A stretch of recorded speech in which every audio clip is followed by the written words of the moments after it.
Universities and prospective college students across the country are being faced with a major issue this year. The U.S. Department of Education is delaying when colleges will receive financial aid data from the Free Application for Federal Student Aid Program, or FAFSA. Gerardo Ochoa is the Vice President of Enrollment Management at Linfield University in McMinnville, and he joins us now to explain the impact of this delay on students and colleges. Good morning. Thanks for being here. Good morning. Thank you for having me. What's your understanding of why this is being delayed? Well, first of all, I think it's a good thing that the Department of Education 4 years ago decided to overhaul the system. More students will benefit, more students will get more money. The rollout has been the challenge because it's a major overhaul, something the Department of Education hasn't done in over 40 years. So while it's good intended, it's been a major problem, something that the students would have had access to back in October. They didn't have access to it until January, and it's been a problematic rollout. Interesting. So what impact is that having then for students and for universities as they make decisions about admission? Well, for students who hadn't been able to do it in January, some of them were, at least a couple of the students that I've worked with, it took them 6 hours to complete a form that should have taken less than 20 minutes. Wow. Colleges and universities like Linfield, we won't even get access to their results, their data, until mid to late March. So if you think about the application timeline, students need to make a decision by May 1. So they're going to have about 3 to 4 weeks to make a decision. For that reason, many colleges like Linfield are extending the deposit date to June 1.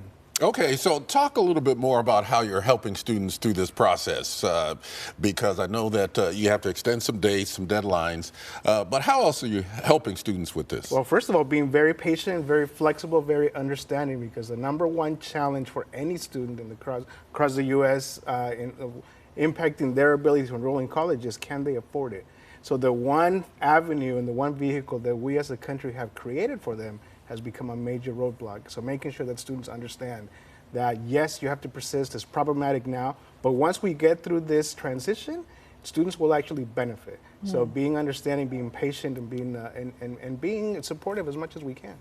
It's interesting. Any family who has gone through the college application process knows those are some long days, a lot of time spent on the computer filling out those applications, some frustrating arguments with parents and students, speaking from experience. So what do you want parents and students to know about just how important it is to do these forms and do them correctly, even though the process has gotten a little more difficult this year? Well, the process is difficult right now. Once we get all of the wrinkles fixed and corrected, it will be a smoother process. Right. So my advice to them is to do it now, even though it may be challenging and it may take longer. Once they get through it, then theoretically more students will get more free money. And I hope that is a message that we are delivering to all of the families applying for college right now, especially the ones that are going to be first-year students all across the country, because this is the first time they do it. If you're a continuing student, you have at least done it once before. Yeah.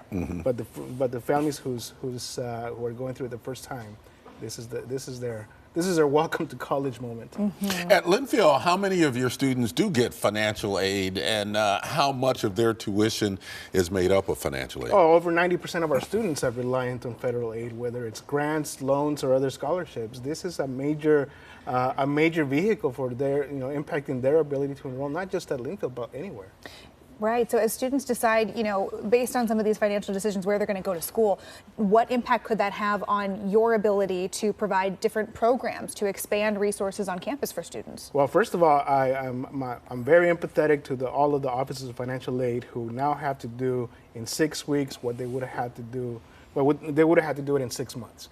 So the time crunch for them is going to be very, very impactful. But at the end of the day, when students choose a college or university, I hope they choose it because of the level of support they're going to get while they're there.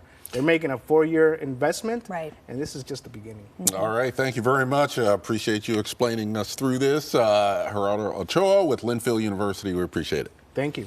And to learn more about the student aid process and the recent changes to FAFSA, go to studentaid.gov.